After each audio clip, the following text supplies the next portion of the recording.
Hello, Great. Werner. How are you? I'm fine. We are 14,000 kilometers away. I'm in Austria, and Andrew, you are right now where? I'm in Palo Alto, California. Okay, great.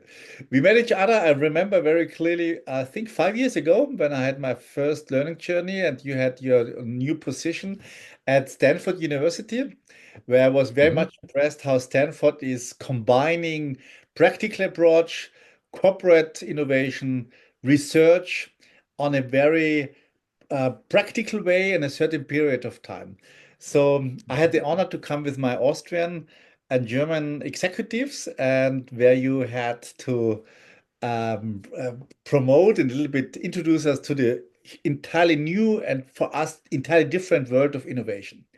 You're a lecturer at the Stanford University, and you have a long history in running startups, in corporate business, in publications, and yeah, and now you are doing exactly what we're talking about innovation. Maybe you want to say a few words to your person and about what you are interested in. Yeah, actually, this is an area that I've been interested in since I was an undergraduate. So probably 30 years ago, thinking about how do you promote creativity in engineering disciplines, particularly, and then later in,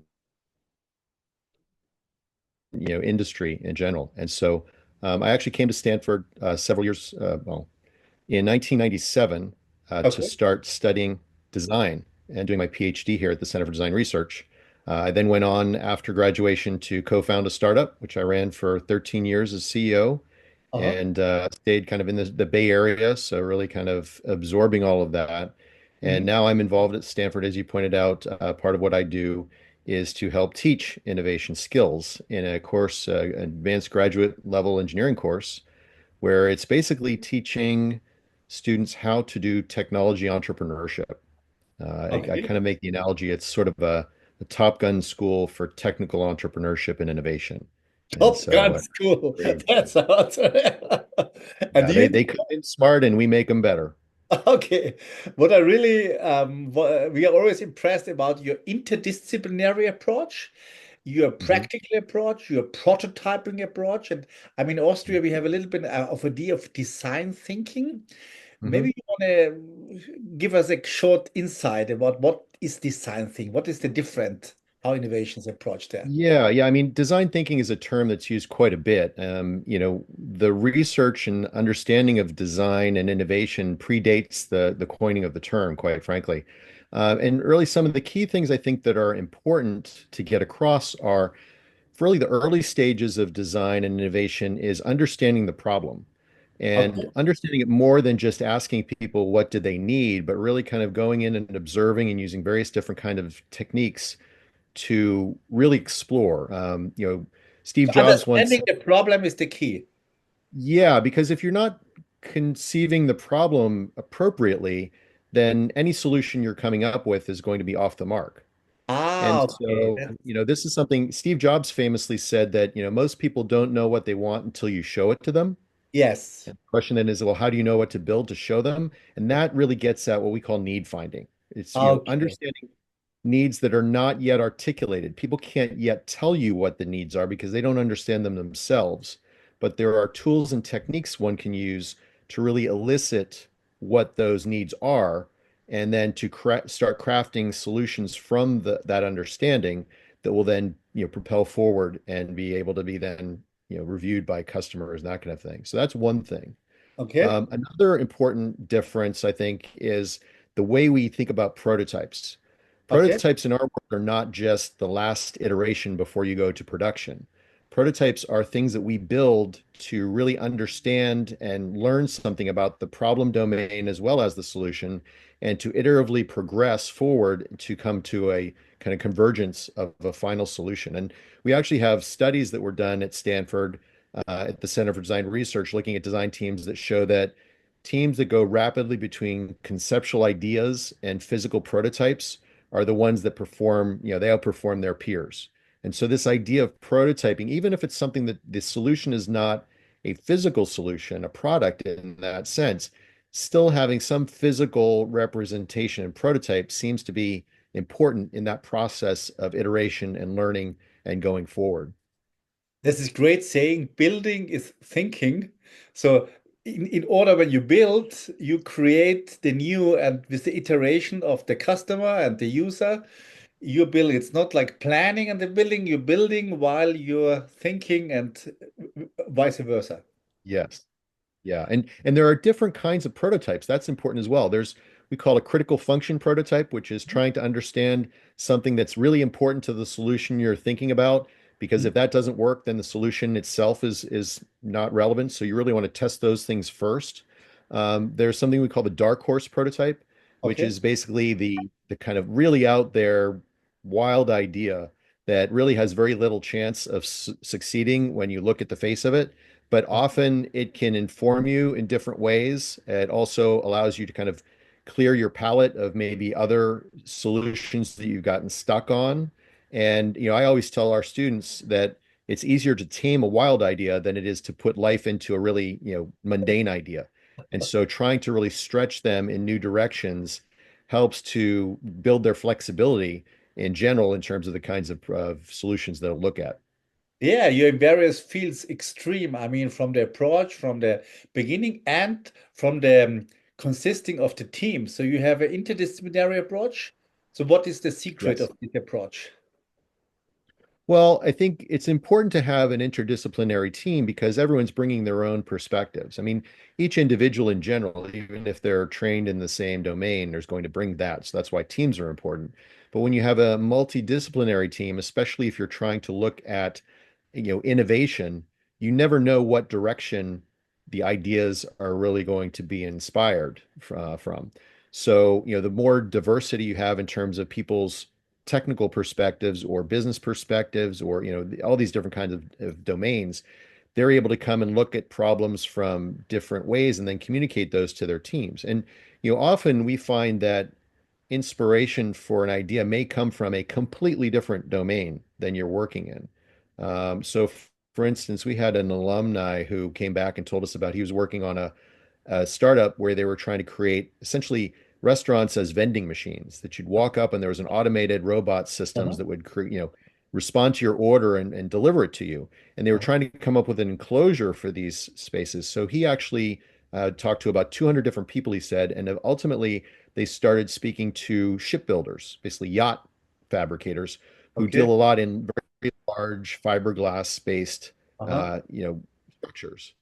And that was a place that he was able to find more understanding about how they might create something similar in their startup product. So it's really that willingness to look in other places and having that flexible ability. If a team has lots of different disciplines together, they're not only going to be willing to look in those places, but then when they need to deal with the different technologies or have the ability to learn something new that they need to understand to kind of push this solution forward, then they're going to be in a better place to do that.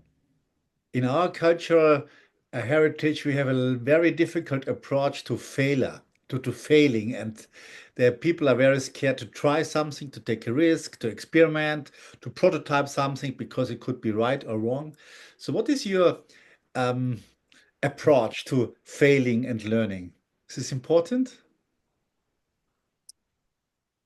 Yeah, that's a great question. And it's interesting because even the word failure, it has a very negative connotation. So it's almost as though we need to rethink how we talk about things that don't work, right? Yeah. It's we need to be willing to say we will try a lot of things and not all of them will be successful. And then that will, though, inform us to try things in different ways. So it's really not failure. I mean, when you stop trying, right? That's really kind of a culture I think that we've tried to build, and we're fortunate to be in Silicon Valley where that's really been kind of a cultural norm. But this idea of trying things, and in fact, it's good to fail early. So in some ways, we encourage students to push the limit as fast as they can, because once they break something, they understand where that limit exists. And now they Ah, can kind of okay. push themselves right up to that limit. So I think that Okay. that's an important sort of thing to rethink what it is that we consider as failure. Now, obviously, you'd prefer not to fail. You'd like to find good solutions and move forward.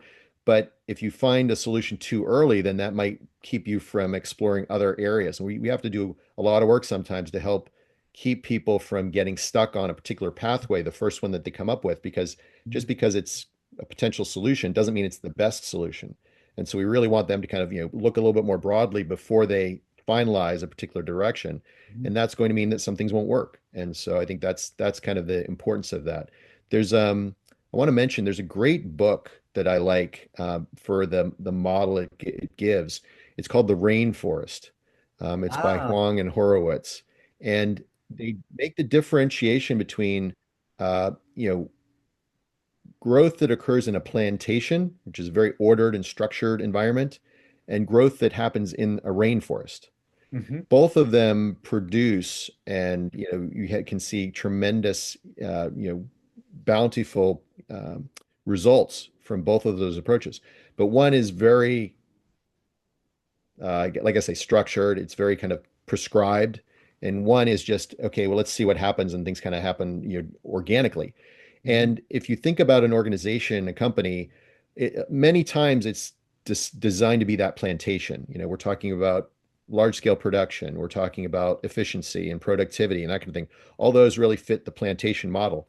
But the rainforest is one in which lots of things could happen, and we're not really sure, but we just kind of just trust in the process, and we get that result in the same way. And the reality is we need to figure out how to allow those two kinds of environments to coexist in companies. I've made the reference before that companies that buy startups, they're often trying to buy that innovation culture, that capability that a startup has from what it does, and then they bring it into their environment. But unfortunately, they don't recognize the nature of the rainforest versus the plantation, and then the two can come in conflict and have problems and actually lose that capability that they're hoping to acquire. So I think understanding this differentiation between structured approaches and the environment that really allows for innovation is going to be an important one going forward. It's a very exciting point that you mentioned because I know many companies trying with new ventures and buying or cooperating with startups to get the culture inside. And you always, normally 70 or 80% of these corporations fail because of these entirely different approaches and how to develop things and how to work to each other. What I very much impressed all the time, you work with big companies in Stanford. They're Mhm. invited to bring projects, and then they Mhm. cooperate with students from Stanford where they get told how to disrupt their business model. So, how do you experience this culture clash in your daily work when you're in Stanford, where corporates and students and this stay hungry, stay crazy approach, Steve Apple approach is disrupting big European manufacturing companies? Yeah, yeah, no, it's a great question, and it's a process to watch because we're fortunate, obviously, that once people have come to Stanford and wanted to work with us, we're really talking with them about what's 10 or 15 years out into the future. What's not just the Yes. next generation of their product, but what do they need to be thinking about that's going to happen, and how do they prepare for that? In And 10 years, 50, sometimes, a long approach. Yeah. yeah, yeah, exactly. Right. Yeah. It's not like what's going to happen next year. That's Oh, that's kind of just a little bit of tweaking. We're trying to say, okay, let's project into the future. Let's look at some issues that may be coming. Let's say, okay, what happens if those come to fruition? Then how will things change in this particular, area? Prepared, I guess, to be influenced in some ways. So we're fortunate in that. But at the same time, still, often they're going to give us a project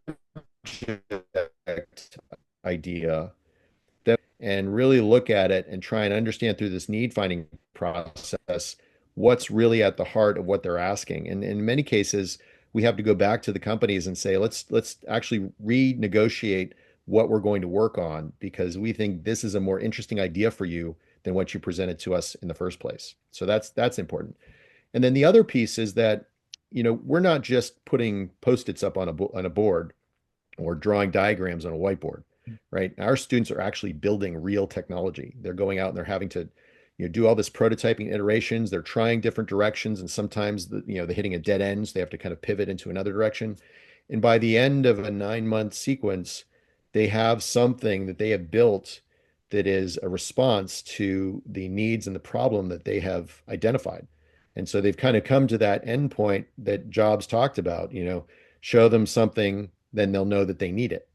And so that is important. The idea that you're not just talking about it, you're proving it out, the concept. But the other thing that we've noticed recently and recognized, I guess, is that it's also about how you tell the story. Mhm.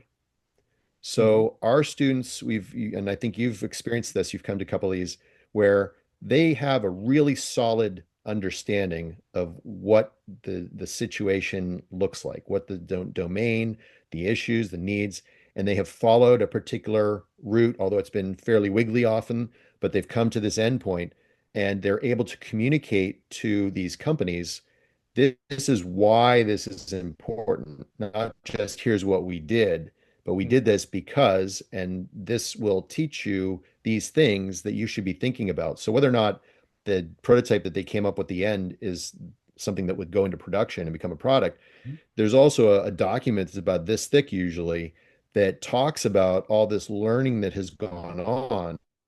And that is arguably a more important component or important outcome because it's informing those companies and they're telling that story in a very robust way with data and practical explorations to show for it. And when you're doing that, it's much harder to argue against, Yeah. what you've come up with. And so that's really a strength of what we're doing and the way we're doing innovation is to really have a compelling result at the end that's also not a single point that, okay, here's what you need to do. It's more, here's the understanding that you need to have. And from that understanding, now start to think about what directions might you want to pursue in the next 5 years, because now you're thinking ahead about what's going to happen in 10 to 15 years. I was very much impressed when I had the honor to be present at the final demo day, and it was entirely Mhm. different to the pitch events I see normally in startup events because you have got a very much more not a promising solution in 5 years, in 10 years we make the moonshot, but a really disruptive but very practical approach of how a solution could be and not having in mind to target the market, new customers, but really to support, in this case, the corporate in order to find a real impactful and powerful solution, which is not in the mind of the technicians so far because they were thinking in one way or another.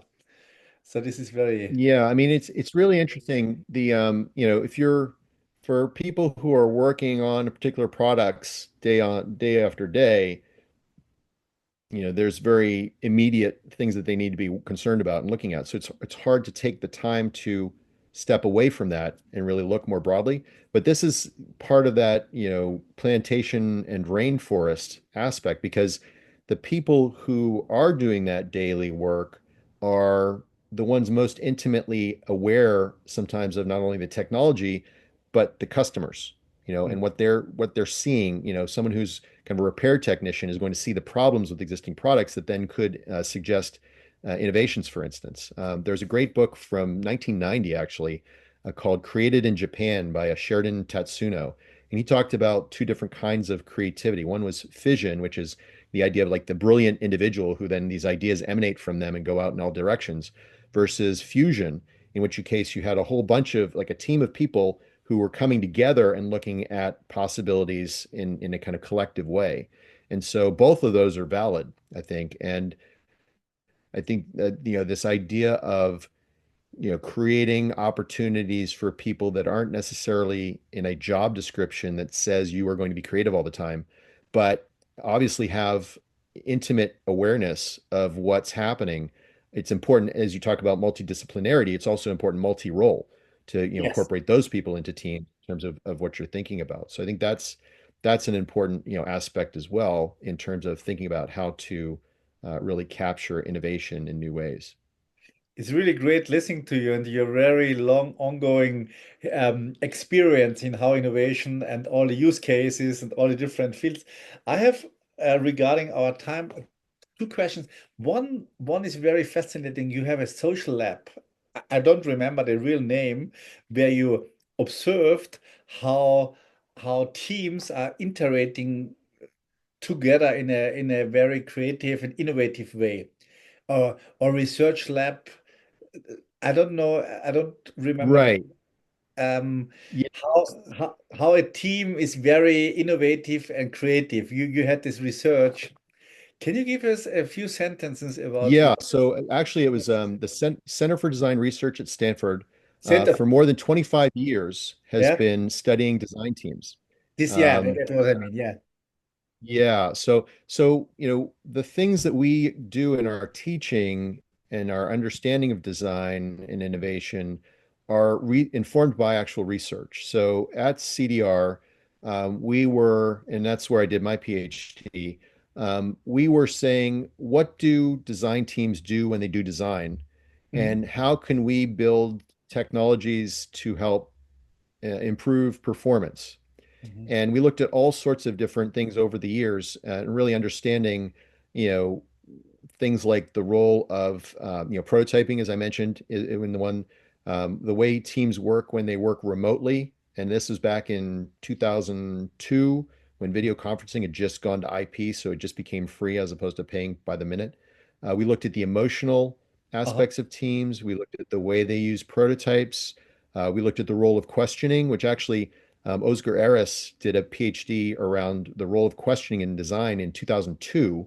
Okay. And if you think about today, when we're dealing with AI, one of the fundamental questions is how do you approach prompt engineering?